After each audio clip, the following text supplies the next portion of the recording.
Alhamdulillah. Terlalu banyak nikmat Allah yang tidak bisa lagi kita hitung.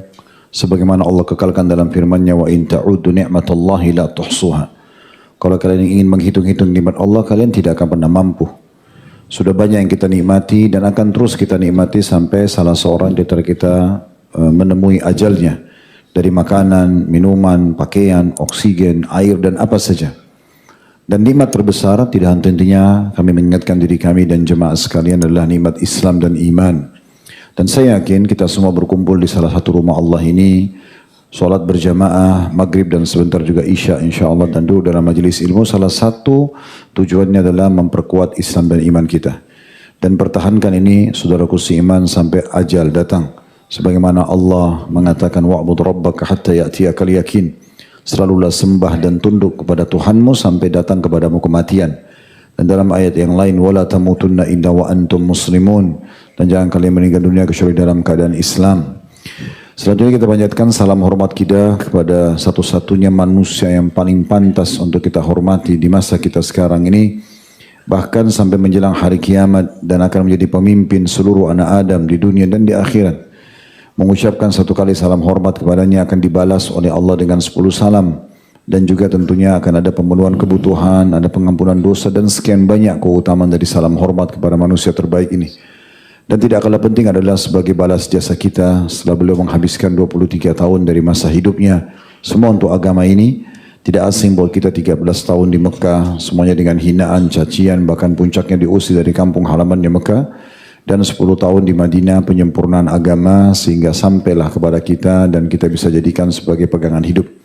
Maka sangat wajar setelah mengucapkan Alhamdulillah bersyukur kepada Allah, kita juga mengucapkan salawat dan taslim kepada Nabi besar Muhammad sallallahu alaihi wa ala alihi wa sahbihi wasallam. Seperti biasa, ikhwani dan akhwati fillah, di pekan pertama, Rabu dan pekan kedua kita membahas dosa-dosa besar. Dan pada pekan lalu Alhamdulillah kita sudah membahas menunda, bahkan menolak memiliki anak, yang juga disinggung oleh para ulama tentang masalah ada yang berhukum haram, ada yang sifatnya makruh, dan sudah panjang lebar kita paparkan. Dan sekarang kita masuk pekan ketiga. Seperti biasa kita ada inspirasi hijrah. Kita mendatangkan teman-teman kita kaum muslimin yang memang mau bersedia, tentunya kita undang. Dan jazakallahu khair, hari ini Ustaz Ami datang untuk menjawab undangan kami, dan diisi dengan 3 poin dasar. Kita lebih mendalam mengenal beliau secara pribadi, nama, keluarga, background pendidikan. Kemudian kira-kira kapan beliau mulai mengarahkan hidupnya ke agama ini, setelah sebelumnya yang kami dapat informasi Ustaz Ami di jurusan nuklir ya. Ya, kemudian nanti yang terakhir adalah apa kiat-kiat istiqomah sehingga beliau tetap bisa bertahan dan mau bergerak di dakwah ini, dan tentunya teman-teman bisa ambil pelajaran. Dan insya Allah pekan keempat dan kelima biasanya kita tanya jawab apa yang sudah masuk di media atau yang sedang viral di masyarakat kita yang kira-kira butuh tanggapan juga dari kami. Baik, itu mungkin dari kami insya Allah teman-teman sekalian. Kita ikhlaskan niat dan sama-sama kita menyimak dan lebih mengenal tokoh yang sedang kita undang. Fadal, kalau antum mau kenalkan diri dulu. Masya Allah. Assalamualaikum warahmatullahi wabarakatuh. Alhamdulillahi haqqa hamdih, wa ashhadu an la ilaha illallah wahdahu la syarika lah, ta'ziman li majdih, wa ashhadu anna Muhammadan abduhu wa rasuluh. Salawatu rabbi wa salamu alaihi wa ala alihi wa ashabih wa man sara ala nahjihi wa istanna bi sunnatihi ila yaumil qiyamah. Alhamdulillah, puji syukur kita haturkan kehadirat Allah Azza wa Jal. Di kesempatan malam ini Allah kumpulkan kita dengan punya semangat sama-sama ingin memperbaiki diri. Semoga Allah Subhanahu wa taala menjadikan forum kita sebagai forum yang barokah. Tidak lupa kita menghaturkan salawat dan salam untuk Nabi Agung Muhammad sallallahu alaihi wasallam atas perjuangan besar beliau dalam membimbing umat sehingga kita bisa mendapatkan indahnya Islam sampai detik ini. Dan juga tidak lupa kami menghaturkan jazakumullahu khairan kepada Al-Ustadz Khalid bin Zaid Basalamah hafizahullahu ta'ala wara'ah, yang telah memberikan kesempatan bagi saya untuk bisa belajar di masjid ini. Berbicara tentang sejarah pribadi saya, barangkali tidak ada yang menarik untuk dibahas. Karena mungkin saya dan Bapak Ibu kurang lebih punya latar belakang yang sama, berawal dari orang yang dulunya nggak paham apa-apa, kemudian Allah Subhanahu wa Ta'ala berikan kita pemahaman tentang masalah agama. Jadi kalau sejarah saya ditulis gitu, orang nggak bakalan tertarik untuk membacanya. Ada satu poin pertama yang ingin kita tekankan. Ketika Allah Subhanahu wa Ta'ala membahas para nabi, Allah Subhanahu wa Ta'ala kemudian mengatakan, ulaikal ladzina hadahumullah fabihudahu muqtadi. Mereka itulah orang-orang yang mendapatkan petunjuk dari Allah, dan dengan kepribadian dan petunjuk mereka ikutilah. Maka kita jadikan manusia nomor satu sebagai idola adalah Nabi Muhammad SAW dan para nabi yang lainnya. Selanjutnya kalau misalnya ada salah satu di antara kita yang diberi oleh Allah mungkin kelebihan dari sisi A, kelebihan dari sisi B, dan Anda barangkali tertarik untuk melihat lebih dekat, barangkali Anda bisa berkenalan dengan yang bersangkutan. Nah, saya diminta oleh beliau untuk memperkenalkan diri. Baik, nama asli saya sebagaimana yang tertera dalam pengumuman kajian, Ammi Nur Bais, itu bukan nama pena, tapi itu nama lahir. Bapak menyampaikan penjelasan Ammi itu dari kata am, yang kata beliau artinya umum. Nur berarti cahaya, sedangkan ba'its artinya pembangkit. Pembangkit cahaya umum, Ustaz. PLN. Wallah. Ada sebagian teman-teman yang curiga, ini benar nama asli, tak tunjukkan KTP, nama asli saya. Nama asli saya Ammi Nur Bais. Kalau kunyah saya Abu Yahya, walhamdulillah Allah karuniakan kepada saya satu anak laki-laki yang masih usia 2 tahunan, namanya Yahya. Kemudian berkaitan dengan asal saya berasal dari satu kecamatan pelosok namanya Kecamatan Paciran di Kabupaten Lamongan, Jawa Timur. Rumah saya dengan laut kurang lebih 200 meter. Dan waktu kecil saya berkali-kali tenggelam. Alhamdulillah selamat, Ustaz. Masya Allah. Alhamdulillah. Maka bisa ketemu dengan teman-teman di sini. Berarti antum ahli berenang nih. Dulu gagal berkali-kali, Ustaz. Dan mengenai orang tua saya, bapak saya tukang kayu, ibu saya penjual kue. Ada makanan seperti kerupuk tapi dipres. Orang mungkin nyebutnya kue dolar. Ibu saya kerjaannya itu. Walhamdulillah. Bapak dan ibu pendidikan terakhir yang saya tahu SMA. Dan saudara-saudara saya, kita bertiga, saya sebagai anak pertama. Sementara 2 adik saya, satu ada di Jogja, yang satunya masih berada di Lamongan. Walhamdulillah. Tidak ada yang istimewa. Ya, ini bentuk tawadhu beliau. Ya. Dan saya juga baru tahu kalau ada PLN ya. Apalagi beliau mengambil dari akhir nama mundur ke belakang ke depan ya. Tapi kalau dari depan beda Ustaz ya? Beda Ustaz. Ya. Kalau dari depan umum duluan. Berarti antum memang dari background umum baru ke agama gitu Ustaz? Masya Allah. Kalau dari sisi pendidikan sebenarnya dulu waktu SD, SMP sampai SMA saya di perguruan Muhammadiyah. Dan lingkungan kami di Paciran itu dikenal sebagai kampung santri. Kanan kiri kita ada kurang lebih 5 pesantren. Ada yang besar, ada yang kecil. Saya sendiri sekolah di perguruan Muhammadiyah, tapi beberapa guru saya yang non formal itu Kiai NU. Saya dulu waktu SD sempat setoran hafalan kepada salah satu tokoh NU di kampung, dan saya juga sempat ikut beberapa kajian Kiai NU seperti membaca kitab Bulughul Maram itu di usia SMP, dan sempat ngikuti kajian Ta'limul Muta'allim, Thariqat Ta'allum, itu juga dari salah satu tokoh NU di kampung. Nah, sehingga kalau mengenai background pendidikan agama dari kecil kami sudah mengikuti. Tapi dulu saya tidak ada cita-cita untuk jadi seorang dai atau jadi seorang ustadz. Bahkan saya masih ingat bapak dulu sempat meminta saya untuk kuliah di Libya. Tapi saya tidak bersedia. Saya pengen kuliah di ilmu umum. Karena waktu SMP dan SMA ada kesukaan untuk belajar matematika, fisika sama kimia. Dan kemudian ketika lulus SMA, saya diterima di UGM. Salah satu guru saya menyarankan sebaiknya kamu mengambil jurusan teknik nuklir. Yang awalnya nggak tahu sama sekali di nuklir itu ada apa. Tapi begitu masuk, ya sudah saya nikmati sampai selesai. Alhamdulillah. Sampai selesai S1. Sampai selesai S1. Baik, teman-teman sekalian, mungkin kalau ada yang bertanya kenapa saya pribadi tidak banyak bertanya tentang atau memperkenalkan narasumber kita. Karena saya khawatir pribadi jangan sampai saya salah menyebutkan nama, maka seringkali kita suruh tamunya yang berbicara langsung. Karena kan tadi agak ganjil kalau saya yang terjemahkan PLN tadi kan, tapi kalau langsung dari orangnya nggak masalah gitu ya. Baik Ustaz, mungkin teman-teman banyak melihat antum di media, antum tampil membahas masalah fikih, dan itu tidak asing bagi kita tentunya, sehingga memang tetap perlu Ustaz, untuk memperkenalkan background antum. Sehingga teman-teman yang mungkin tadi antum bahasakan tidak beda dengan kami, mereka juga termotivasi.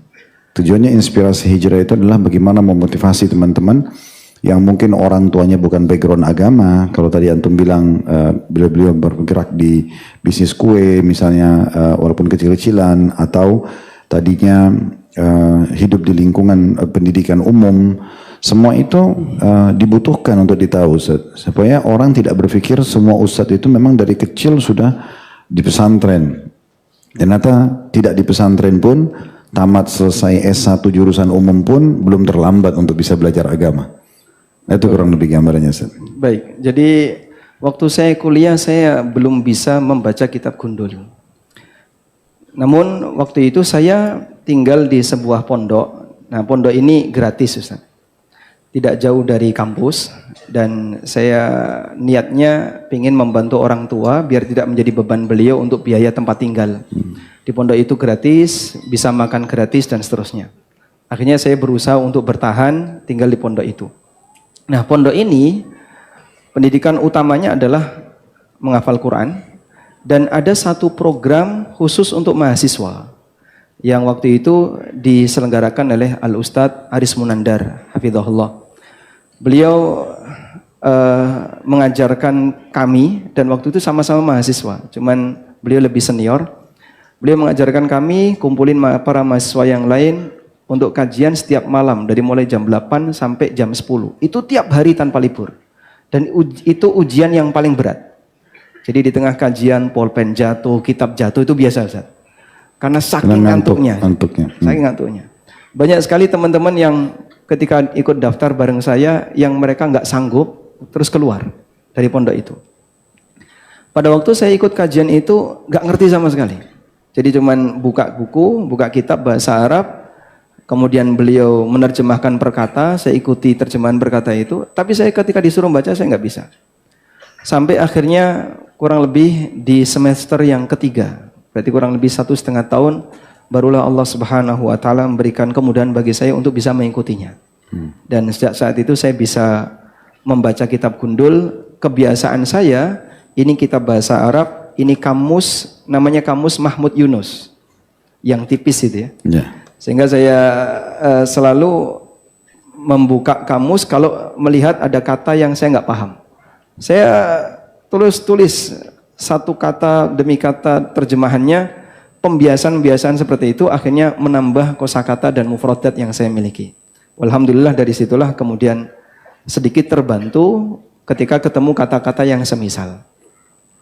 Nah, salah satu di antara pengaruh terbesar kenapa saya punya ketertarikan di situ. Dulu awal-awal ketika saya belajar ilmu agama, seperti nggak pernah masuk. Bahkan materi itu seolah-olah menolak. Kenapa ada materi seperti ini? Belum bisa saya terima.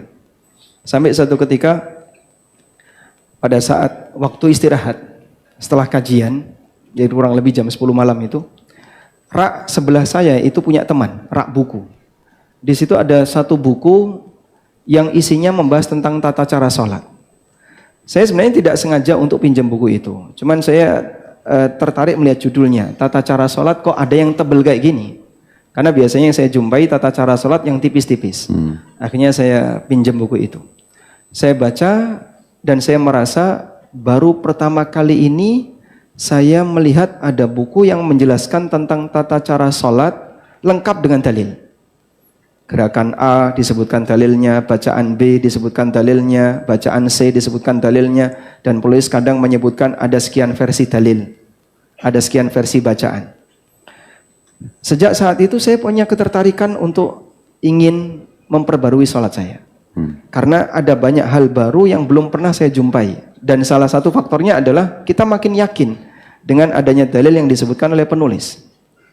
Akhirnya saya penasaran dengan isi buku ini. Saya baca buku itu selesai kurang lebih 3 hari. Buku itu judulnya Sifat Sholat Nabi SAW. Sejak saat itu ada ketertarikan untuk sering membaca hadis. Maka saya baca Riyadhus Shalihin, dan alhamdulillah di pondok itu juga ada program membaca hadis tiap habis duhur. Baru sejak saat itulah ada ketertarikan untuk serius belajar Islam. Sehingga yang sebelumnya saya pengen berada dalam posisi tetap belajar ilmu umum, kalau bisa bahkan lanjut ke jenjang berikutnya di ilmu umum. Begitu ada ketertarikan untuk belajar ilmu agama, jadi sedikit bergeser konsentrasi yang sebelumnya saya lakukan. Dari situlah kemudian saya pengen mendalami ilmu agama. Mungkin sebelum jauh ke sana Ustaz Ami, umur antum berapa sekarang? Lahir tahun berapa? Sekarang kurang lebih 42. 42. Baik, berumah tangga umur berapa? Saya menikah umur 24. 24. Antum umur berapa? Jangan sampai sudah ada 26 di sini belum nikah, 27. Ada yang 40 kan nih? Baik Ustaz, masuk jenjang pendidikan dulu tadi. Antum kan bilang di Muhammadiyah ya, SD, SMP, SMA begitu ya. Setelah tamat, antum masuk di universitas mana? Lulus SMA saya di UGM. Di UGM. Di teknik nuklir itu. Di situ tahun berapa masuknya? 2002. Ustaz. 2002. Selesai sampai S1 berarti ya? Selesai. 2006 saya lulus, 2007 wisuda. Terus waktu mulai kenal kajian tadi Ustadz Aris, Hafizahullah misalnya, itu mulai tahun berapa? Di tingkat berapa kuliah? Semester pertama saya sudah kenal beliau dan ikut majelis beliau. Apa sebabnya pemicu antum mau hadir majelis? Kan sekarang arahnya lebih kepada pendidikan umum tadinya. Apakah ada lingkungan teman-teman yang mengajak misalnya? Jadi awalnya majelis itu ada di dalam pondok. Awalnya saya cuman pengen tinggal di pondok itu biar nanti dapat keringanan, tidak keluar biaya untuk kuliah. Dan saya nggak betah di majelis itu. Teman-teman yang pada keluar itu, saya juga pengen keluar. Cuman saya berusaha untuk sabarlah di sini. Artinya pondok ini menerima siapapun dari luar yang ambil kuliah umum, yang penting mereka ikut taklim yang jam 8 sampai jam 10 malam itu. Betul. Jadi itu aja syaratnya. Syaratnya harus berada di pondok dari jam 6 sampai jam 6. Jam 6 malam sampai jam 6 pagi. Sehingga ada 2 program yang didapatkan oleh mahasiswa, kajian malam jam 8 sampai jam 10 itu, dan yang kedua tahfidz setelah subuh. 2 ini wajib. Kalau nggak ikut ini ada ya konsekuensi, kalau terlalu sering bisa dikeluarkan. Itu berarti mulai dari tingkat 1 kuliah? Mulai dari semester 1. Semester 1. Berjalan berapa lama Ustaz? Sampai antum akhirnya tadi menemukan buku sifat sholat itu. Itu sifat sholat buku Syekh Albani bukan? Betul. Baik. Jadi saya menemukan buku itu kira-kira di semester yang kedua. Ketertarikan untuk serius belajar agama dimulai dari situ. Jadi awalnya kita nggak betah. Jadi di majelisnya Ustadz itu, apalagi dengan ngantuknya tadi, Ustaz. Kalau Ustadz lagi libur itu bahagianya luar biasa, Ustaz. Masya Allah. Dan nggak pernah libur. Liburnya cuman pas Ustadz Aris kajian di luar. Wah itu senang sekali kita. Ustadz Aris kajian di luar, libur, alhamdulillah itu senang. Karena ketertarikan untuk belajar belum ada ketika itu. Ilmu bagi kami ketika itu paksaan. Sehingga saya sendiri merasa forum ini yang paling saya tidak suka. Makanya ketika itu, karena kajian dari jam 8 sampai jam 10 itu ujiannya adalah ngantuk. Saya selalu punya prinsip siang harus tidur. Sampai saya ingat itu, waktu kuliah siang jam 1, saya tinggal keluar ke musola tidur saya. Dosennya nyari. Yang nuklir? Nuklir, di UGM. Jadi saat jam 1, kalau nggak salah kuliah mekanika fluida itu waktu itu. Dosennya sampai nyari, di mana ini kok orangnya selalu hilang. Karena kalau saya nggak tidur siang, nanti malam saya nggak bisa. Ngantuk. Pasti ngantuk. Sekarang di Ma'had itu sendiri, selain program tadi baca kitab, kan baca kitabnya pasti pilihan ya. Kitab tertentu tadi diterjemahkan tertentu. Itu berseri atau misalnya dia tiap hari berganti-ganti judul kitab, misalnya fikih, hadis, tafsir gitu atau gimana? Karena kita kan mulazamah ya, sehingga kitab apa yang dibahas itu pilihan dari Ustadz. Begitu selesai kitab 1, nanti Ustadz akan mencarikan kitab 2, kitab 3, dan itu tidak murattab, tidak teratur. Kadang masalah usul fikih, kadang masalah akidah, kadang bicara masalah manhaj, sehingga berbeda-beda antara satu kitab dengan kitab yang lain. Banyak yang ikut Ustaz, mahasiswa? Yang ikut kurang lebih belasan, sekitar 15 atau 16 orang. Terbuka juga buat akhwat waktu itu? Nggak ada Ustaz. Berarti pesantren? Di ruangan khusus untuk ikhwan saja. Ikhwan saja. Nanti masih ingat buku-buku apa saja yang dibedah waktu itu? Yang pertama, dan itu nol sama sekali saya nggak ngerti. Beliau membahas tentang syarah qawaid fiqhiyah Syekh Sa'di. Oh, Masya Allah. Itu saya nggak ngerti sama sekali, Ustaz. Tapi saya ikut. Dan salah satu prinsip saya ketika belajar, kalau kamu nggak ngerti, ditelan apa adanya. Akhirnya saya ikut, dan beliau bicara apa, saya catat. Sekian tahun berikutnya baru saya paham. Buku itu masih ada, dan ketika saya baca, ini catatan saya dulu. Maka saya selalu menyarankan kepada teman-teman, kalau Anda misalnya belajar apapun, kalaupun nggak ngerti, jangan mutung. Ketika Anda mutung, itu sama dengan Anda menutup diri, tidak akan pernah kenal selamanya. Tapi saya punya prinsip, kalau nggak paham, telan apa adanya. Jadi tetap saya catat, sekian tahun berikutnya, saya baru paham. Buku yang kedua, Syarah Ushulus Salasah, Syekh Utsaimin, itu agak sedikit ngerti ketika itu. Karena ketika beliau kasih penjelasan, lebih relate dengan kehidupan nyata. Kemudian buku yang ketiga, itu ditulis oleh Syekh Muhammad Al-Imam, ulama Yaman, judulnya tentang Hukmul Intikhabat, hukum masalah pemilu. Dan ketika membahas buku ini, saya lebih nggak paham. Karena baru belajar tapi sudah menyinggung masalah politik. Karena pembahasan tentang pemilu, tentang demokrasi, ini apa kitab. Tapi saya cuma ikuti saja. Di situ yang saya harapkan adalah setiap kosakata yang disebutkan oleh Ustadz saya catat. Sehingga berarti poinnya antum bertahan di situ, mengikuti walaupun tidak suka, kurang paham, hanya karena untuk bertahan supaya meringankan orang tua. Salah satu di antara tujuan besarnya. Ada motivasi lain nggak Ustaz? Selain meringankan orang tua. Mungkin antum lihat ada teman-teman antum yang motivasi antum waktu itu. Yang saya harapkan dari pondok itu adalah bisa menghafal Quran. Saya dengan keinginan untuk menghafal Quran itu di antara yang membuat saya bisa terjaga untuk tetap akrab dengan yang lain. Dan belum ada ketertarikan untuk baca kitab, untuk membahas masalah ilmu-ilmu yang dikutip oleh para ulama. Berarti kajian subuh tahfidz Quran itu lebih antum fokus? Lebih saya sukai ketika itu. Setoran hafalan Quran. Nggak ngantuk? Kalau itu enggak. Dan saya senang belajar setelah subuh, sehingga habis subuh walaupun tidak ada kegiatan, pokoknya jangan sampai mepet kasur, itu bahaya Ustaz. Makanya kajian di ANB channel itu dominan setelah subuh. Kalau tadi belajar qawaid fiqhiyah, baik usul salasah tadi, misalnya itu atau hukum intikhab tadi yang antum sebutkan, atau mungkin beberapa buku antum pelajari, kan ini dalam kondisi antum tidak suka Ustaz, tapi antum tetap ikuti. Dan metodenya tadi antum bilang bercampur. Karena qawaid fiqhiyah sih saya melihat kalau dulu kami masih di Madinah itu belajarnya di syariah pun mungkin tingkat 3 kuliah, tingkat 4 kuliah ya. Tapi pemula sudah dimulai itu memang pasti akan menjenuhkan. Tapi kalau dalam tahfidz Quran yang antum bilang subuh, itu ada metode tertentu yang digunakan? Di tempat kami tidak ada. Jadi dibebaskan dan tidak ada target untuk yang mahasiswa. Jadi di pondok itu ada yang mulai dari kelas SMP sampai kelas mahasiswa. Dimulai tahsin dulu atau gimana? Dulu bagi yang tidak bisa baca, sadar diri, sehingga dia harus tahsin itu pun ke temannya, tidak langsung ke ustadz. Dan alhamdulillah, karena saya dulu di perguruan Muhammadiyah sudah diajari tentang bagaimana cara baca Quran yang benar, sehingga waktu mondok tidak harus melalui tahapan tahsin.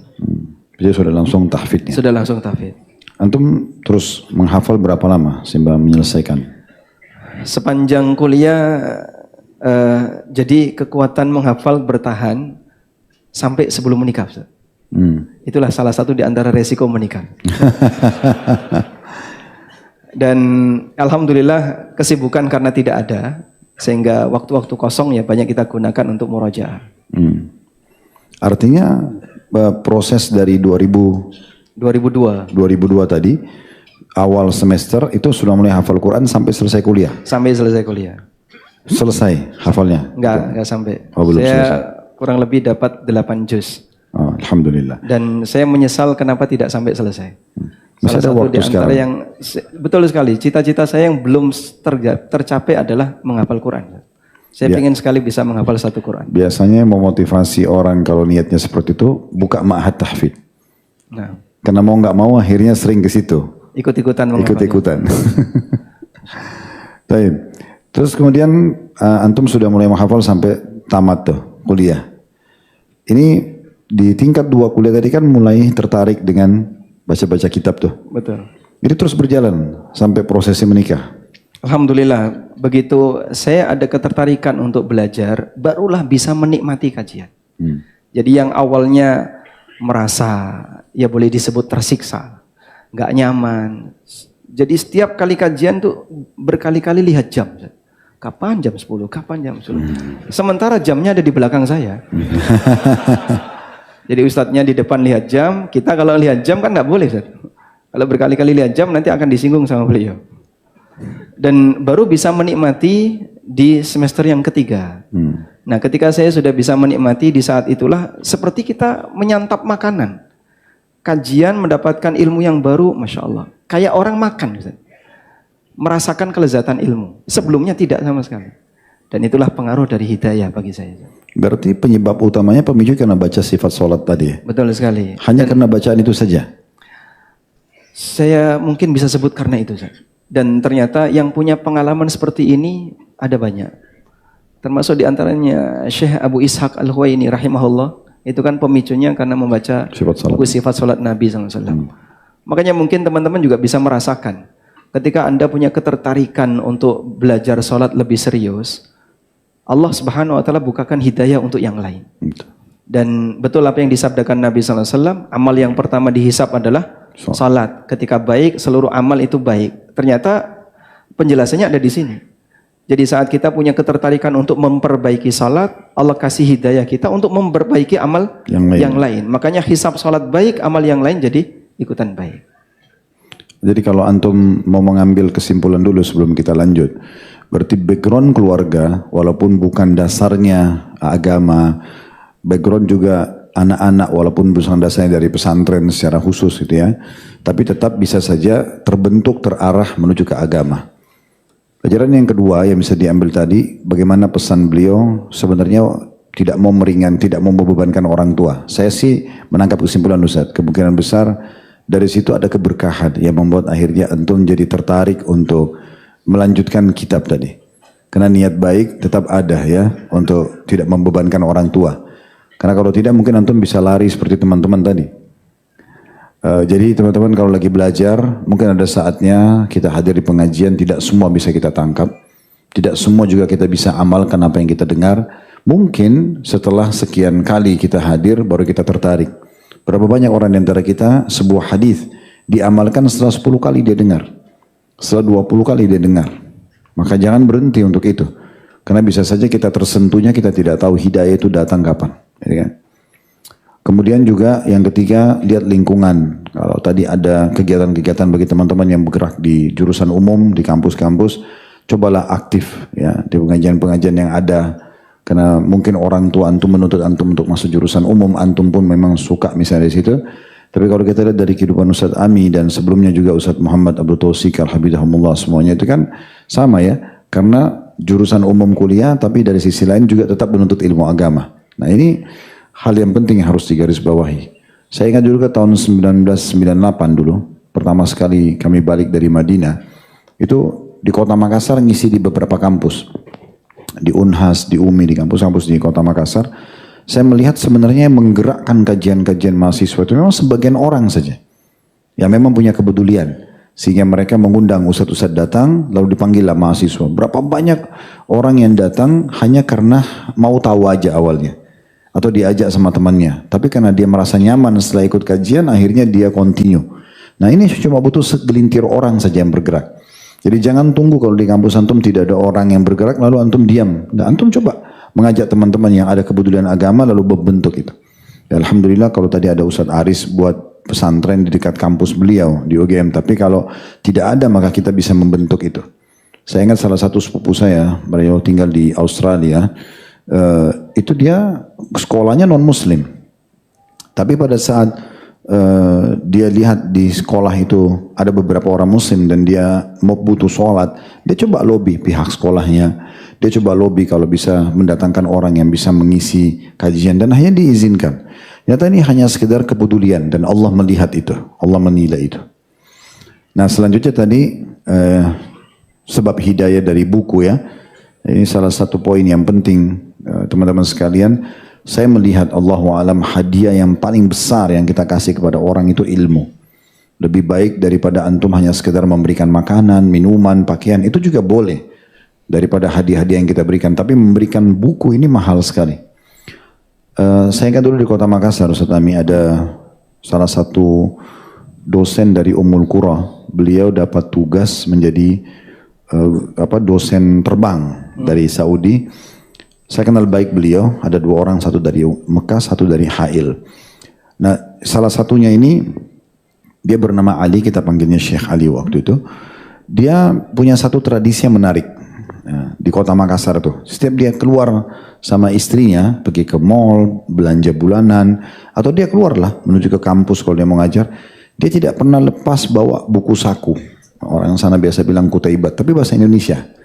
Apa saja yang dia mampu beli. Setiap ketemu orang, transaksi, dia tanya muslim, ya dikasih buku, dikasih buku, dikasih buku. Saya pernah tanya, kenapa? Kenapa kasih buku? Dia bilang mungkin kalau dia tidak baca, temannya baca, keluarganya baca. Mungkin dari 10 orang yang dikasih, mungkin 2 orang yang baca, itu sudah cukup buat saya. Menurut saya ini menarik gitu ya. Saya pernah satu kali punya pengalaman Ustaz Ami di Mekah. Waktu itu di salah satu guru Darul Hadis, Syekh Muhammad Jamil Zainu, saya nggak tahu beliau masih hidup atau tidak. Bukunya waktu itu ya, karya tulisnya sekitar 37 karya tulis. Beliau ngajar di Darul Hadis. Saya belum pernah menemukan buku, itu tertulis di depannya, semua muslim punya hak untuk mencetak. Dan bagi yang berminat, silakan hubungi penulis. Ditaruh nomor telepon beliau. Maka saya telepon waktu itu. Dan saya datang ke rumahnya. Beliau sudah tua, jenggotnya putih semua. Dan di Indonesia sudah banyak diterjemahkan bukunya, Syekh Muhammad Jamil Zainu. Kemudian saya ngobrol lama. Saya bilang, Syekh, saya termasuk orang yang suka dengan buku-buku tulisan Anda. Terus dia, apa masukannya, kita berdiskusi. Terakhir waktu mau pulang dia bilang, Khalid ambil ini buku-buku, bagi. Saya bilang saya nggak bisa, bagasi saya di pesawat maksimal 30 kilo. Tapi saya coba ambil lah. Saya ambil setiap judul 20-20 piece. Waktu itu pikiran saya sederhana. Ya udah saya kebetulan waktu itu di Jeddah di rumah sepupu saya, ada masjid dekatnya. Saya coba kasih ke masjid itu. Tapi ini satu pikiran yang terlintas begitu saja. Begitu tiba di Jeddah, saya ketemu sama remas lah anak-anak muda, orang-orang Saudi di Jeddah di masjid itu. Lalu saya bilang, saya tadi ke Muhammad Syekh Jamil Zainu dan ini memberikan buku kepada saya. Saya nggak mungkin bawa ke Indonesia semua. Bagaimana kalau kita wakafin buat masjid? Taruh di sini aja. Oh dia bilang ide yang bagus, mereka bilang. Diambillah lalu ditaruh di rak-raknya 37 judul kali 10 buku. Berarti kan 370 buku. Nah itu ditaruh di situ. Lalu kemudian ada satu di antara mereka yang ngomong, itu makin memotivasi saya. Dia bilang begini, Khalid, kami ini tinggal di Jeddah. Kami nggak pernah terfikir ini. Padahal Syekh Muhammad Jamil Zainu cuma 70 kilo dari kami ke Mekah, dekat sekali. Tapi kami nggak pernah terfikir. Allah datangkan kamu untuk ambil buku itu taruh di kami. Dan mulai sekarang kami akan jalankan ini. Berarti kan kita hanya coba butuh juhud, upaya sedikit saja. Dan ternyata itu kita tidak tahu, mungkin menjadi contoh. Saya sudah tidak tahu seperti apa perkembangan sekarang di sana. Tapi yang jelas ini salah satu ide yang bagus. Karena beliau dapat hidayah karena melihat buku tadi kan. Nah, tidak ada salahnya kita kalau silaturahim keluarga, mampir di satu musola lagi sholat, di kantor, dihadiahkan buku-buku. Minimal buku kecil aja, kayak tadi sifat sholat Nabi misalnya, atau yang semisalnya. Siapa tahu itu menjadi penyebab hidayah bagi orang lain. Ya. Baik Ustaz, afwan tadi kita cut sampai di situ dulu. Selanjutnya Ustaz, setelah antum mulai tamat kuliah, menikah nih, antum sudah mulai tertarikkan dengan agama. Di saat itu sudah ada aktivitas dakwah? Saya diminta dulu di pesantren itu ada program pembinaan beberapa masjid di sekitar, dan alhamdulillah tahun 2005, berarti kurang lebih 3 tahun setelah saya kuliah dan belum lulus waktu itu, diminta untuk ngisi di sebuah masjid. Masjid itu jaraknya dengan pesantren kurang lebih 5 kilo. Pesantrennya Ustadz Aris tadi? Ya. Ya, oke. Dan sampai sekarang akhirnya saya tinggal dekat dengan masjid itu. Masya Allah. Sehingga dari 2005 sampai 2025, kurang lebih 20 tahun, saya sudah beraktivitas dengan penduduk situ. Dan studio ANB, rumah saya ada di kampung di mana masjid itu ada. Masya Allah. Kemudian juga sempat diminta untuk ngisi di beberapa masjid yang lain. Dan itu berawal dari... Ini sebelum menikah? Sebelum menikah, masih kuliah. 2005 saya masih kuliah.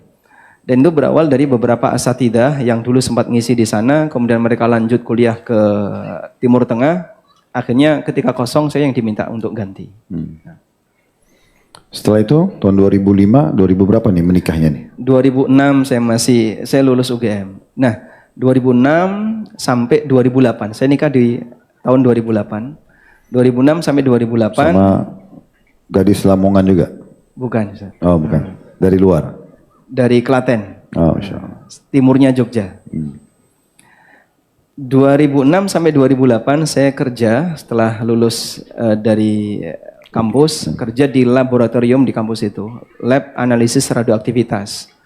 Dan di antara tugasnya ya membimbing beberapa mahasiswa yang ingin menggunakan lab untuk tugas akhir mereka. Kemudian 2007 saya ikut kuliah, Mediu itulah 2007. Tapi waktu itu ada learning centernya di Jogja, sehingga kita tidak harus ke Malaysia, dan ketika itu pembukaan pertama gratis, bahkan dapat uang saku. Di learning center itu kita bertemu langsung dengan ada mu'id ya, yang tentor, dan bahasa pengantarnya bahasa Arab. Pembiasaan saya untuk mendengar ceramah bahasa Arab, kemudian mendengar penjelasan bahasa Arab, sebenarnya sudah dimulai sejak 2004. Sehingga ketika di Mediu sudah terasa lebih ringan. Alhamdulillah. Itu berarti jurusan S2? S1. Oh, diulangi lagi? Diulangi lagi, fikih dan usul fikih. Ambil jurusan fikih dan usul. Tahun 2007 sampai 2011. 2011. Antum lanjut lagi setelah itu? Tidak ada. Setelah itu kembali ke aktivitas? Berikutnya setelah lulus itu saya beraktivitas sebagaimana yang biasanya saya ngajar di pesantren, saya ngajar di beberapa masjid. Dan berarti kampus UGM tadi yang sudah ditinggalkan? Sudah selesai. Selain kegiatan dakwah ada kegiatan lain enggak Ustaz? Sempat dagang Ustaz. Dagang beras. Tapi rugi Ustaz. Alhamdulillah. Tapi masih berjalan? Dulu sempat ya kurang lebih 6 bulan lah saya jalani. Tahun berapa itu Ustaz? Awal-awal nikah 2008 ya, di pertengahan 2008. Sebelum saya punya anak waktu itu. Sekarang anak Yahya? Ada ya Yahya yang paling kecil. Masya Allah. Ada berapa orang anak Ustaz? Baru 4 Ustaz. Masya Allah. Baru 4 ya? Baru 4. Berarti ada target lebih? Insya Allah. Semoga istri antum mau gitu ya. Insya Allah. Baik Ustaz. Setelah selesai semuanya nih, kita sudah ambil kesimpulan bahwasanya antum dari umum, kemudian antum sudah tertarik dengan agama gitu kan, sehingga sampai antum aktivitas dalam dakwah.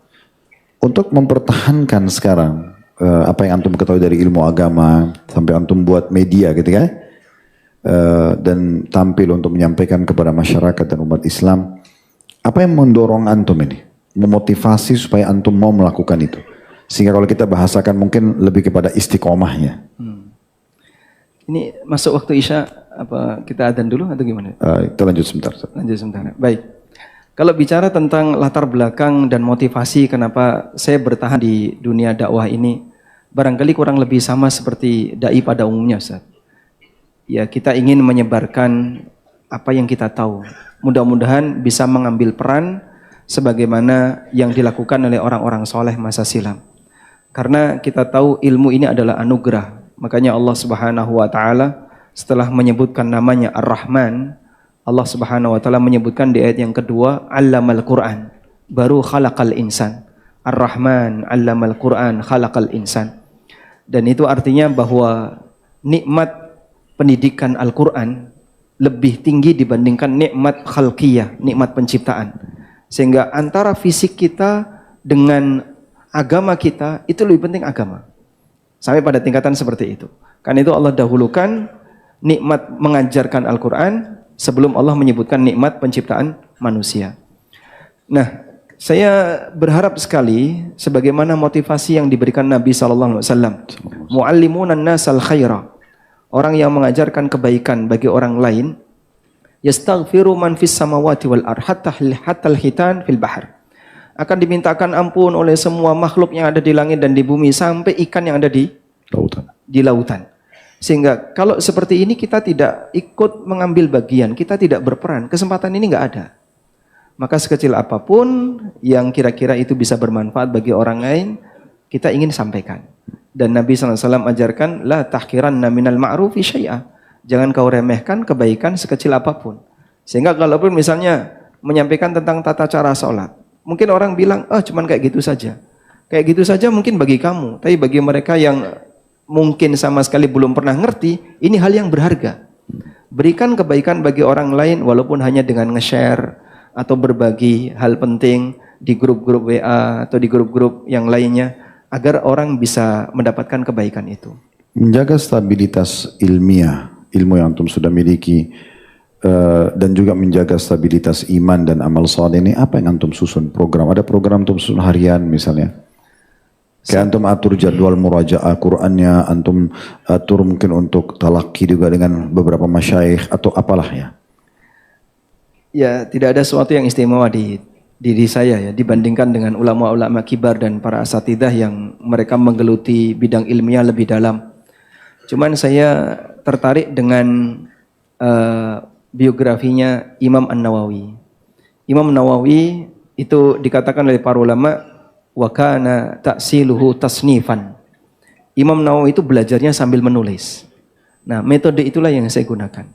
Sehingga pertama saya sejak SMA itu sudah punya kecenderungan untuk senang nulis, dan kemudian ketika kuliah itu masih saya lanjutkan. Cuman waktu itu tidak ada media yang saya punya. Saya tidak punya laptop, saya tidak punya komputer, sampai akhirnya ketika Allah berikan saya laptop di kapan ya, sekitar 2010 saya pegang laptop pertama, baru setelah itu semangat menulis muncul kembali. Nah, dari situlah apa yang saya pelajari saya tulis.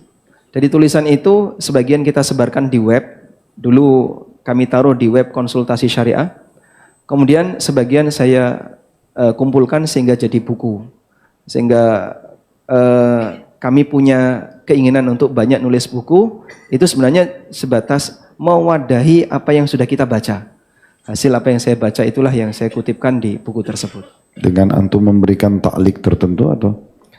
Jadi atau saya tanggapan untuk buku pribadi, buku tulisan pribadi, bukan buku ulama yang saya terjemahkan. Karena saya berpikir kasus di Indonesia mungkin butuh penyelesaian tersendiri.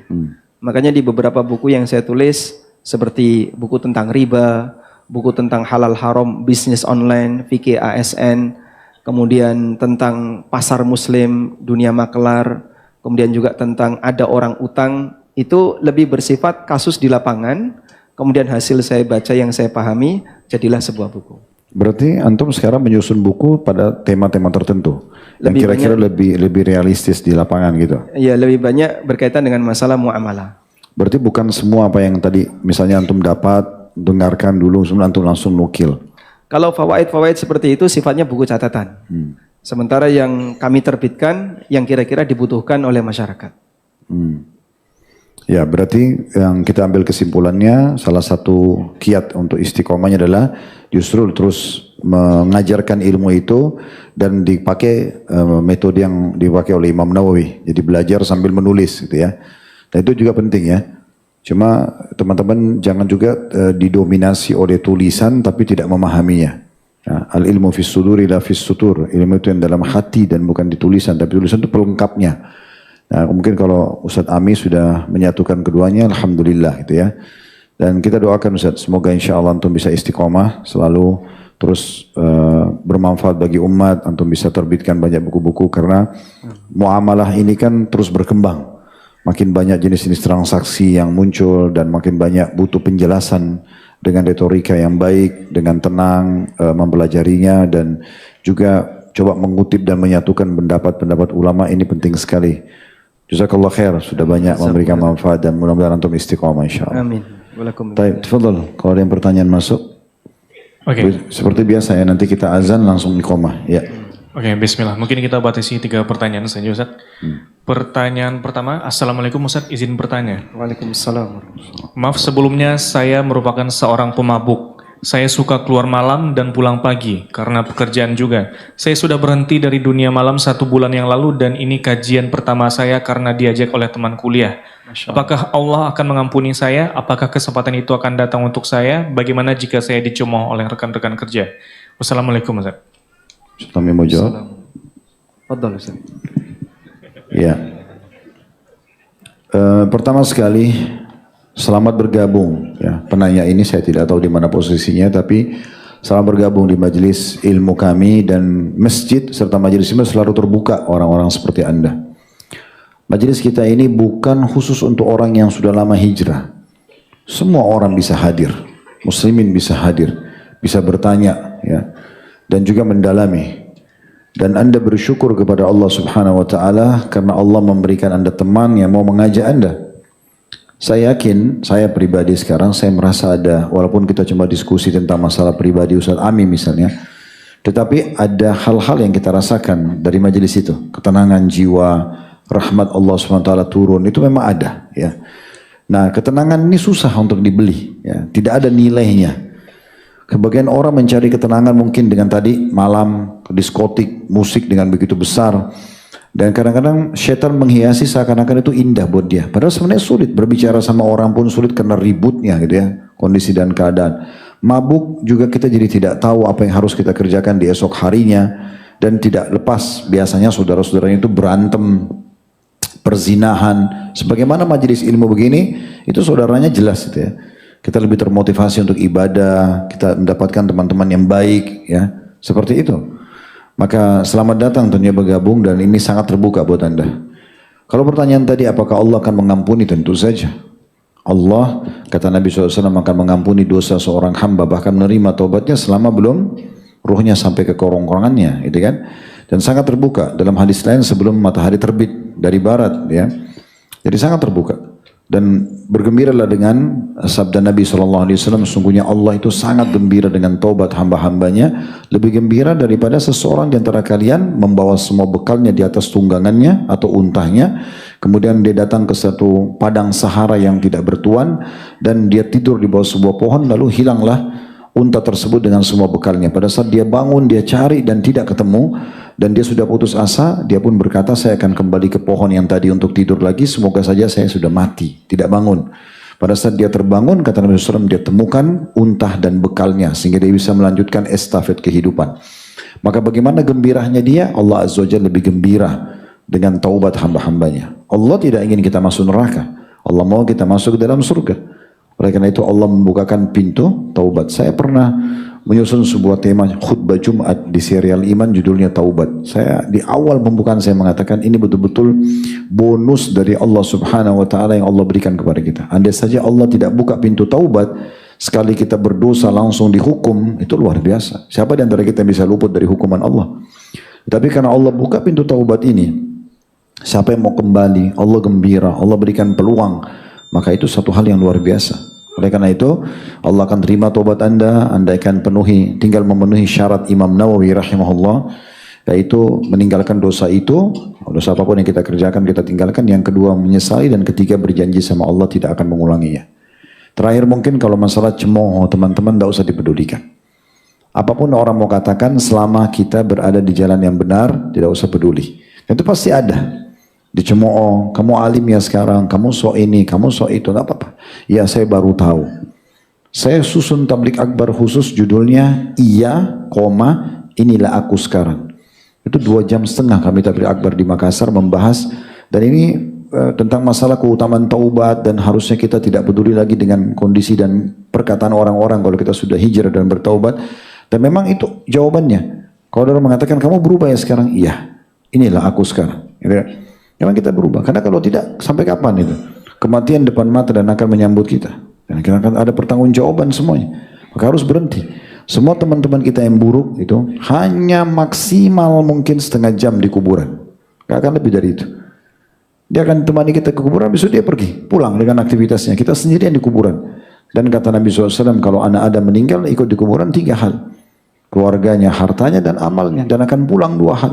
Keluarganya, secinta-cintanya istri pada suami, suami pada istri, dia akan pulang. Orang tua, ibu sama anaknya pun akan pulang. Hartanya semewah apapun mobil paling jauh diparkir di pagar kuburan. Kemudian habis itu dibawa pulang. Jadi warisan, amalnya menemaninya. Maka kita harus sadar amal kita harus perbanyak dan jangan terpengaruh dengan orang. Juga saya tambahkan, jangan heran kalau Anda sudah mulai hijrah, maka akan terbentuk komunitas baru. Wajar itu. Nanti teman-teman Anda sudah tidak nyaman dengan Anda pun tidak nyaman sama mereka. Karena kalau sudah ikut pengajian begini sudah merasa, ini nggak boleh ya. Saya harus sholat, saya harus tutup aurat, saya nggak boleh lagi mabuk, saya nggak boleh lagi berzina, itu sudah ada. Maka kita merasa sudah nggak nyaman tuh. Nah, kenyamanan kita akan ada komunitas baru. Orang-orang yang ada di masjid, dari pengajian ke pengajian, dari cari rezeki halal ke halal yang lain. Nah, seperti itu memang. Itu wajar. Itu memang akan beralih kepada komunitas yang baru. Dan insya Allah tidak usah khawatir, Anda akan punya teman-teman dan komunitas yang lain. Kalau Ustaz Ami mau tambahkan, Masya Allah. Baik. Jadi mungkin berbicara tentang hijrah, kita tidak tenggelam dengan masa silam. Kita semuanya punya masa silam. Bahkan barangkali para sahabat Nabi SAW masa silamnya jauh lebih kelam daripada kita. Tapi begitu mereka terkena hidayah dan masuk Islam, mereka menjadi pahlawan-pahlawan besar. Ada ulama kibar di zaman tabi'in, Fudail bin Iyad, dulunya adalah seorang perampok. Tapi setelah itu beliau menjadi ulama kibar yang menghiasi aroma Islam semakin indah di masanya dan sampai sekarang nasihatnya sering kita pakai. Allah Subhanahu wa taala memberi kesempatan bagi Anda untuk bertaubat. Dan kata Ibnu Qayyim mengambil pelajaran firman Allah di surat At-Taubah ayat 118. Taubatnya hamba diapit oleh 2 taubat dari Allah. Tsumma taballahu alaihim liyatubu innallaha huwat tawwabur rahim. Kemudian Allah memberi kesempatan bagi dia untuk bertaubat. Liyatubu, agar dia bertaubat. Sesungguhnya Allah Maha penerima taubat. Jadi taubatnya hamba diapit 2 taubat dari Allah. Pertama, dikasih trigger sama Allah. Trigger itu bisa jadi datang dari kawan Anda diajak duduk ke sini sebagai kesempatan majelis ilmu pertama. Itu triggernya. Mau direspon atau tidak? Ketika Anda respon dengan baik, Anda bertobat. Lalu setelah itu ketika Anda bertobat, Allah terima tobat. Diberi kesempatan tobat, direspon, lalu Allah terima tobat. Sehingga hamba menjalani ini 3 fase. Tsumma taba alaihim liyatubu innahu huwat tawwabur rahim. Jangan sia-siakan kesempatan semacam ini, sehingga kita semuanya terbuka untuk menerima siapapun yang datang ke sini untuk memperbaiki diri, dan Allah membuka kesempatan bagi hambanya. Wa kulli ibadiyalladzina asrafu ala anfusihim la taqnatu min rahmatillah. Sampaikan kepada seluruh hambaku yang dia telah tenggelam dengan kemaksiatan, jangan pernah putus asa dari rahmat Allah. Innallaha yaghfirudz dzunuba jami'a. Sesungguhnya Allah mengampuni semua jenis dosa. Segede apapun dosa Anda, ketika Anda datang bertobat untuk mohon ampun kepada Allah, Allah membuka pengampunan dosa lebih besar daripada dosa Anda. Maka mudah-mudahan Anda bisa istiqomah. Amin. Fadhal. Oke, selanjutnya. Ustadz, apakah kita harus tersiksa dulu sebelum menikmati kajian ilmu, Ustadz? Nah, itu Ustaz Ami yang jawab. Masya Allah. Karena beliau dari tadi yang mempromosikan tersiksanya. Ustaz Khalid nggak mengalami fase seperti itu.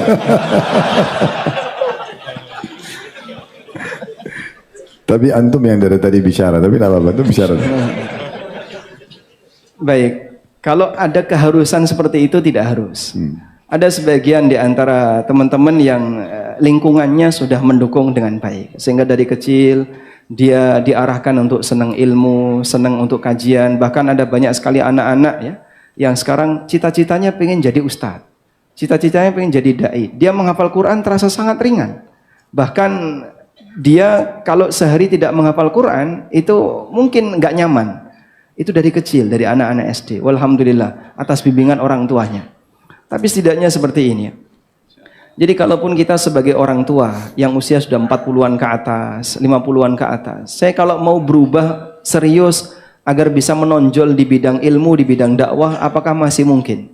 Kesempatan itu ada, walaupun peluangnya lebih kecil dibandingkan yang masih muda. Kalaupun kita sudah gagal untuk ke arah sana, kita proyeksikan anak turunan kita. Jangan sampai anak keturunan kita kondisinya sama seperti bapaknya. Kalau perlu gimana? Jauh lebih baik. Jauh lebih baik daripada bapaknya.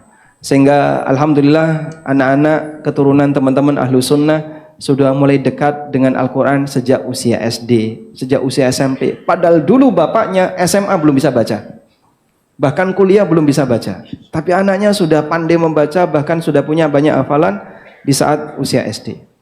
Tapi ada juga yang dia mengalami fase seperti yang saya alami. Mungkin tahap awal dia kesakitan. Tahap awal dia menolak, dia berontak. Diberitahu seperti ini susah untuk diterima. Dan ada satu hal yang tadi belum sempat saya ceritakan. Saya waktu SMA itu liberal. Dan di antara faktor yang membuat saya kenapa susah menerima kajian sunnah itu karena akidah liberal tadi. Beberapa buku liberal dan buku-buku orientalis yang pernah saya baca di waktu SMA itu buku filsafat perennial, Philosoph Skon. Itu sempat jadi buku rujukan saya. Kemudian tokoh Syiah yang sudah meninggal ya, Kang Jalal, itu juga sering saya konsumsi, termasuk beberapa buku yang lain. Sampai ketika SMA kelas 3, saya sempat punya cita-cita untuk ngikuti forum liberal. Cuman ibu saya yang menolak. Kamu kalau ngambil jurusan sosial, jurusan ilmu politik atau apa, gak ridho. Pokoknya harus ngambil ilmu eksak. Dan itulah yang kemudian melatar belakangi kenapa saya tetap bertahan di ilmu eksak. Nah, ketika Anda mungkin punya pemikiran-pemikiran bermasalah seperti itu. Terkadang pemikiran seperti inilah yang menghalangi orang untuk bisa dapat hidayah. Jadi ibarat sebuah gelas yang sudah dikotori dengan aneka pemikiran yang gak bersih, butuh dibuang dulu. Nah, membuang kotoran itu lebih berat. Seperti daging yang sudah ada kanker. Berbeda dengan ketika lambung itu kosong tinggal diisi. Tapi kalau sudah ada kotoran, sudah ada kanker, gimana?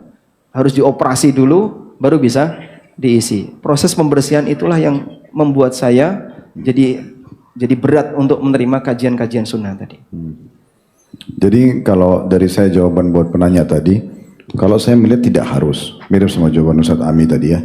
Mungkin ada orang yang melalui fase tadi, hambatan-hambatan termasuk masalah buku-buku liberal yang dibaca misalnya. Kalau saya pribadi enggak, memang ya, karena sudah diarahkan oleh orang tua gitu.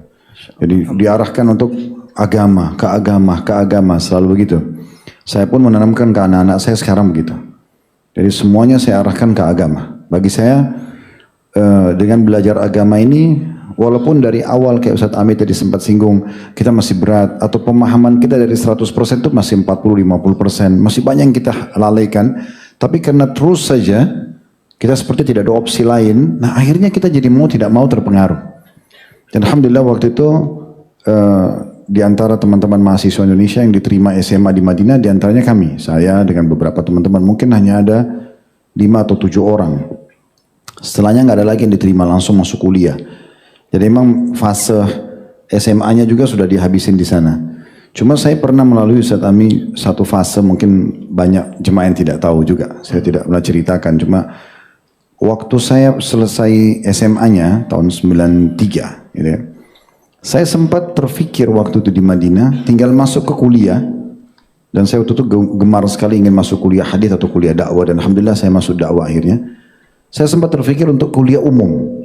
Sehingga saya mengambil satu cuti akademik waktu itu di kampus 93 sampai 94 dan saya masuk di kampus UMI jurusan manajemen. Jadi saya sempat setahun tuh, gitu kan, masuk di sana kuliah dan saya sudah merasa nyaman waktu itu. Sudahlah, saya rasa sudah cukup SMA, SMP saya belajar agama, sederhana waktu itu pikirannya. Ya. Tapi sampai hari ini teman-teman sekalian, demi Allah yang saya syukuri kepada Allah tidak pernah saya lupakan itu, justru 1 tahun setelah saya kuliah datang lagi panggilan dari kampus Madinah. Entah bagaimana itu datang panggilan untuk kembali melanjutkan kuliah di sana. Karena kami ambil cuti akademik Islam biasanya ini nggak dipanggil lagi. Nah waktu dipanggil lagi, saya kembali dan masuk kuliah dakwah. Dan sampai detik ini saya selalu syukuri karena saya kembali ke agama. Entah waktu itu kalau saya lanjutkan manajemen, arahnya kemana saya nggak tahu. Ya mungkin saya hanya sempat bekerja di perusahaan orang lain atau misalnya jauh dari agama karena bekalnya masih baru SMP sama SMA saja. Tapi alhamdulillah jurusan agama itu sangat besar pengaruhnya. Makanya kalau istri saya pun bicara, nanti anak-anak ini ada yang jadi dokter, ada yang jadi insinyur. Enggak, saya bilang enggak ada. Kalau saya nggak bisa, kalau anak saya, semuanya ke agama. Nanti kalau S2, S3 mau ambil jurusan umum silahkan. Tapi kita butuh bekal agama yang kuat. Nah seperti itu kurang lebih. Jadi insya Allah tidak semuanya harus melalui sesuatu yang berat gitu ya. Yang penting antum punya niat dan tekad yang baik. Sebagai contoh tadi sederhana antum ke masjid ini, saya yakin juga ada yang dari jarak jauh datang gitu kan. Tapi termudahkan selama antum mau jalani. Ya mungkin yang terakhir Fadhal. Oke, pertanyaan terakhir Ustaz. Bagaimana caranya mempertahankan hijrah tersebut untuk tetap istiqomah dan oleh begitu banyaknya syubhat-syubhat Ustaz? Syukron, tafadhal Ustaz. Kalau saya sudah biasa didengar sama mereka. Mereka sudah hafal nih kiat istiqomah saya. Masya Allah, baik. Berbicara mempertahankan hijrah, bagaimana kiat-kiatnya untuk bisa bertahan? Bagi kami Ustadz, nampaknya komunitas itu faktor penunjang utama Ustadz. Makanya ada istilah as-sahibu sahib, yang namanya teman itu bisa nyeret.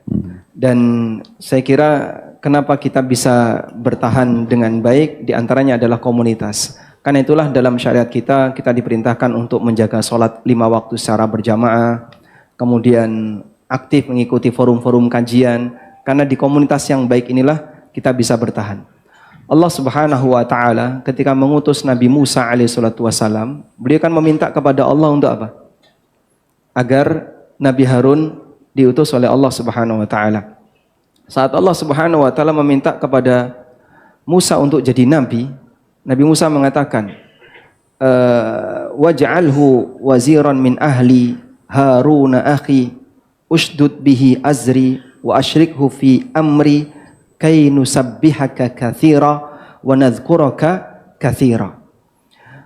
Kuatkanlah, dukung untuk dakwahku dan tunjuk Harun akhi, saudaraku yaitu Harun, yang nanti dia akan menguatkan dakwahku. Lalu Nabi Musa alaihissalam menyebutkan kenapa beliau meminta nabi yang lain sebagai pembantu untuk sama-sama berdakwah melawan atau menyampaikan dakwah kepada Firaun. Kay nusabbihaka katsira, agar kami bisa banyak bertasbih. Wa nadhkuraka katsira, dan lebih banyak berzikir. Sehingga kebersamaan dengan orang soleh membuat kita jadi terjaga motivasinya. Kadang kita naik turun, bisa naik bisa surut. Nabi SAW mengatakan likulli amalin syirrah wa likulli syirratin fatrah. Setiap amal itu ada suasana naik dan ada setiap ada suasana naik pasti ada turun. Tapi akan terjaga walaupun turun tetap bertahan dalam kebaikan, nggak sampai kebablasan ya. Kadang-kadang ada yang turun sampai hilang dari komunitas, hilang dari forum kajian, bahkan waliyadzubillah sampai pindah agama. Tidak jarang begitu dia hilang sampai dia mengikuti yang lain. Maka keberadaan komunitas ini Anda jaga baik-baik, sehingga selalu merapat dengan orang-orang soleh, dengan orang-orang baik. Mungkin ada hal yang mengecewakan, sehingga saya kalau kumpul sama ini sering disinggung, saya tersinggung perasaan, dia ngomong nyelekit, dia ngomong kayak gini. Itu konsekuensi ketika Anda bergesekan dengan siapapun. Tapi Anda menghargai bahwa tauhid di sini penting. Kalau kemudian Anda kumpul dengan orang-orang yang menjaga tauhid, insya Allah akan bertahan tauhid Anda. Walaupun ada suasana kadang sakit hati dan seterusnya. Nabi SAW menyebutkan, pada saat Fathu Mekah, banyak sekali berbagai macam daerah-daerah yang masuk Islam, sampai beliau mengatakan, Inna syaitana qad ayisa ayya'budahul musallun fi jaziratil Arab. Sesungguhnya setan sudah putus asa untuk kembali disembah. Setan putus asa untuk membangkitkan suasana kesyirikan seperti dulu di Jazirah Arab. Tapi ada satu gangguan yang setan tidak pernah putus asa. Walakinnat tahrisha bainakum. Setan tidak pernah putus asa untuk membuat permusuhan di tengah kalian. Jadi poin ini Anda perlu catat. Ketika Anda kumpul dengan teman-teman yang sudah belajar agama, yang sudah akrab dengan kajian sunnah, kadang gesekan itu muncul. Tapi kita ingat pesan Nabi SAW. Kita dipertahankan oleh Allah untuk tetap terjaga tauhidnya, tapi godaan bagian ini gak hilang. Berarti modalnya apa? Jangan gampang baper gitu aja. Jangan gampang baper. Siapa yang gampang baper, dia mungkin tidak akan bertahan untuk bisa bergesekan dengan yang lain. Dikit-dikit kecewa, dikit-dikit emosi. Dan Anda sendiri akan sakit. Allah Subhanahu wa taala jadikan antara kita dengan yang lain itu sumber fitnah, sumber ujian. Wa ja'alna ba'dakum li ba'din fitnatan atasbirun. Kami jadikan sebagian kalian sebagai sumber fitnah bagi yang lain, atasbirun sejauh mana kalian bersabar. Sehingga ketika Anda bisa bersabar, kalaupun ada yang kurang dari saudaranya, itu hal yang lumrah. Karena Anda bukan malaikat dan teman Anda juga bukan malaikat. Sama-sama manusia yang punya kekurangan.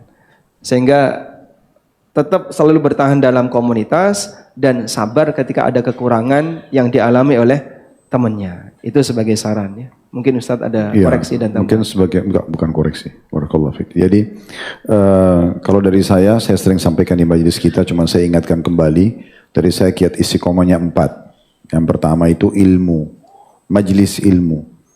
Betul-betul ilmu ini pondasi iman, teman-teman. Bisa kita katakan tidak ada iman tanpa ilmu, ya. Sementara orang kalau sudah punya iman itu berubah semua. Orang bodoh jadi pintar, penakut jadi pemberani, orang pelit jadi dermawan itu karena imannya. Dan itu pondasinya ilmu. Antum sadar atau tidak sadar dulu dalam majelis ilmu seperti ini itu pasti menambah iman. Makanya jangan pernah tinggalkan majelis ilmu, ya. Di masa-masa terutama kita lagi turun itu, maka harus selalu di majelis ilmu. Jangan beralasan, oh saya sibuk kerja, saya sibuk begini. Ini kajian kita malam malah. Atau mungkin antum kalau tidak bisa offline, bisa online. Jadi ilmu itu jangan ditinggalkan. Saya selalu berbagi sama jemaah saya dan saya pun begitu. Sehari kalau tidak isi pengajian itu beda sekali rasanya dengan kalau lagi habis isi pengajian. Karena kadang-kadang kalau kami isi pengajian, tidak tahu kalau Ustaz Ami rasakan juga. Kita isi pengajian sebenarnya kita sedang mengecas diri kita sendiri. Kadang-kadang kita bahas bab tentang sholat malam nih. Sebenarnya kita sedang motivasi diri kita. Oh hadis ini lagi ya. Oh iya lupa saya. Ini kita teringat kembali. Sebenarnya manfaatnya kembali kepada diri kita sendiri. Begitu juga dengan orang yang hadir. Dan memang ilmu itu harus diulang-ulangi. Gak bisa sekali 2 kali. Ya. Antum mendengarkan masalah takwa, masalah wara, masalah zuhud berulang-ulang. Tidak masalah. Ulang-ulangi aja. Karena kita tidak tahu mana yang betul-betul tertanam dalam hati kita. Yang kedua, amalkan ilmu itu. Jangan cuma punya teori. Harus diamalkan. Dan saya pernah kasih kiatnya bagaimana? Dipaksa. Ya. Paksa untuk mulai menerapkan ilmu itu. Paksa tanda kutip sini ya. Walladzina jahadu fina dan yandum subulana. Orang yang memaksakan mujahadah ke jalan kami, kami akan pandu ke jalan kami. Jadi paksakan mulai sekarang program sholat malam, paksakan mulai sekarang baca beberapa ayat Al-Quran, paksakan sekarang rutin pikir pagi petang, paksakan majelis ilmu, paksakan. Jadi kita paksakan sendiri, kita programkan, ya, kita kayak mengontrol diri kita. Nah itu yang dimaksudkan. Jadi amalkan. Ilmu sedikit diamalkan jauh lebih baik daripada ilmu banyak tapi tidak diamalkan. Gitu ya. Yang ketiga baru komunitas kayak Ustaz Ami bilang tadi. Ya. Nah kalau saya tambahkan tadi apa yang beliau sampaikan, kalau antum ada gesekan-gesekan sama sebagian ikhwah, mungkin karena kejahilan mereka, Allah bilang wal afina anin nas, maafkan orang lain. Kita maafkan mereka, tapi kita boleh memilih di antara sekian banyak orang di pengajian, mana yang aslah, yang lebih baik. Ya. Tentu tidak semua orang buruk. Antum temukan seseorang ini pernah menipu, di majelis.